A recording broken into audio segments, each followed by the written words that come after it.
Hello and welcome to your update on the COVIDENCE UK study for September 2022.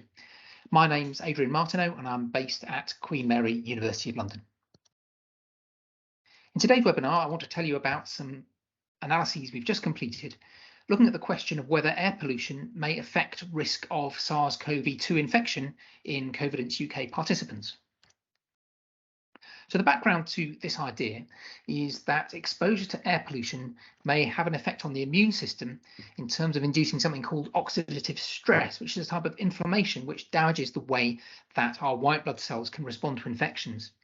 And by damaging the way that our white blood cells respond, this may have an impact on the severity of COVID-19. Now, this hypothesis has actually been tested by several other groups, and what I'm showing you here is what's called a meta-analysis, or pooled data from a number of different studies that have looked at the association between exposure to air pollution and risk of dying from COVID-19.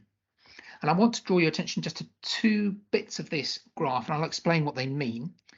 The first of all is to a chemical called NO2, that's nitrogen dioxide. And what you can see here is that there's a blue line, horizontal line, which falls to the right of this blue vertical line. And the fact that the ends of this line don't overlap with the vertical line indicates that your odds of dying from COVID-19, if you get COVID-19, are increased if you have increased exposure to nitric oxide. The second pollutant of interest I want to talk about is PM2.5, and that stands for particulate matter, which is 2.5 microns or less in size. So it's the smallest size of particulate matter.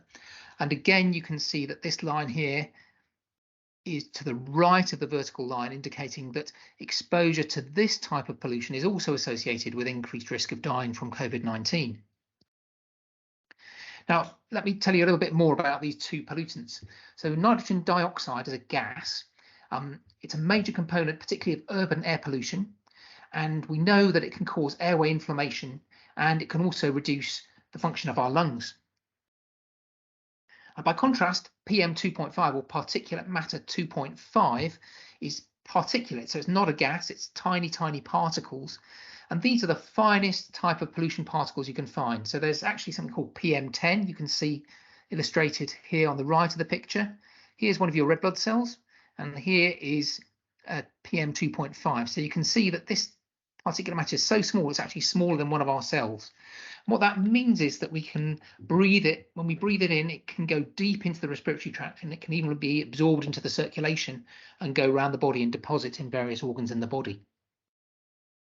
What these two different types of pollutant have in common, however, is that they're both produced by burning fuel, which may be as a result of electricity generation, heating the home, or coming out of cars or lorries.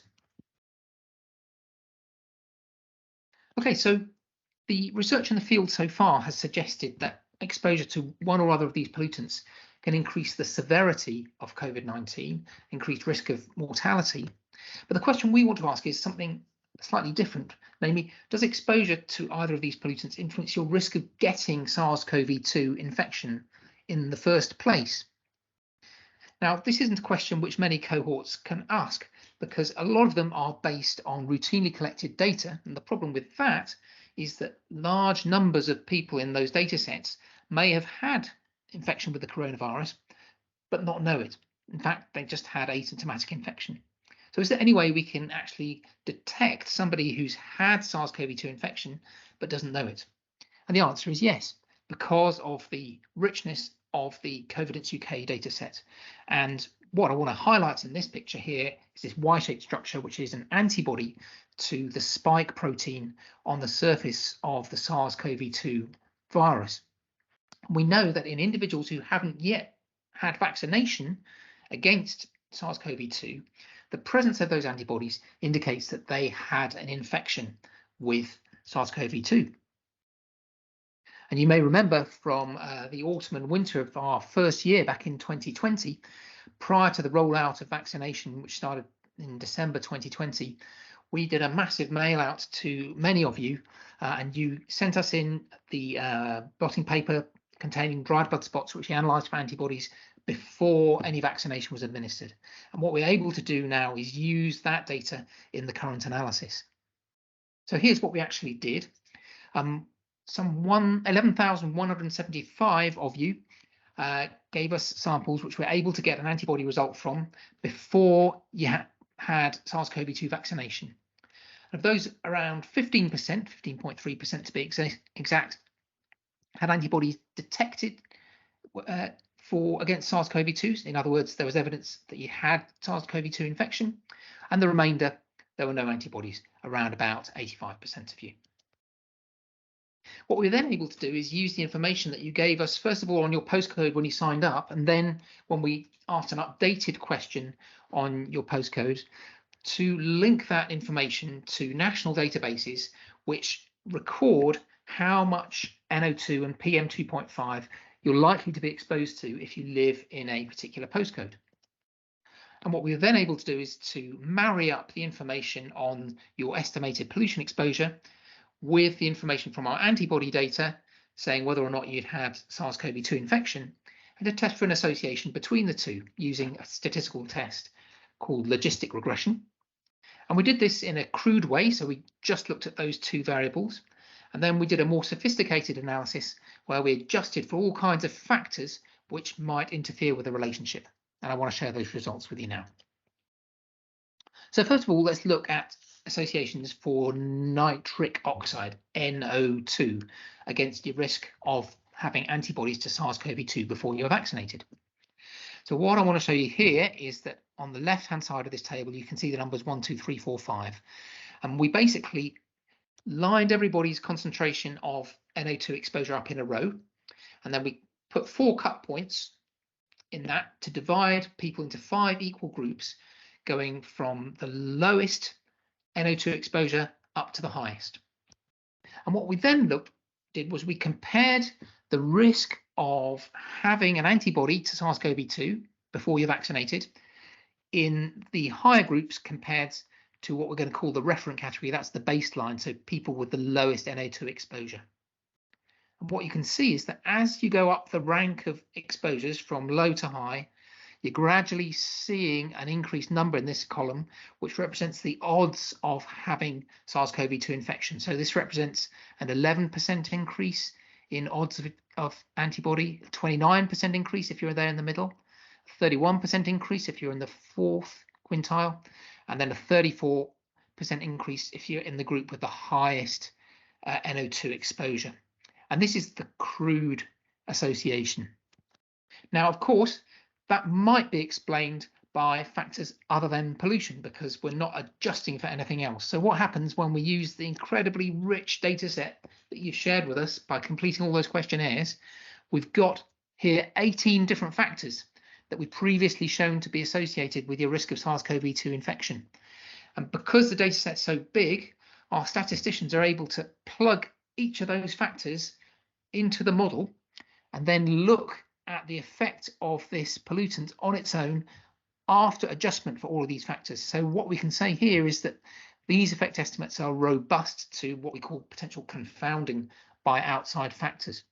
And you can see that even after we've made this adjustment, people from around about the 3rd, 4th and 5th quintile, so people with the highest NO2 exposure, still have around a 24 to 26% increase in their odds of being infected with SARS-CoV-2. And when we run another test, which is called a P for trend, which basically tests whether the risk goes up as the exposure goes up, that's highly significant. What that means is there's just a 6 in 1,000 chance that this trend arose by chance alone. So in other words, there's a 994 in 1,000 chance that this is not a chance finding. So here are the findings for PM2.5, and you'll now be oriented with what the table shows. Again here, low exposure, high exposure. And before we do the adjustments, you can see just the same trend. So people with the highest exposure had a 38% increased odds of having SARS-CoV-2 antibodies compared with those with the lowest exposure. And when we run all of those adjustments again, we can see that this relationship still stays. So 32% higher risk in the highest quintile of exposure compared with the lowest quintile Again, that's highly statistically significant, very unlikely to have arisen by chance alone. So what's the take-home message from this work?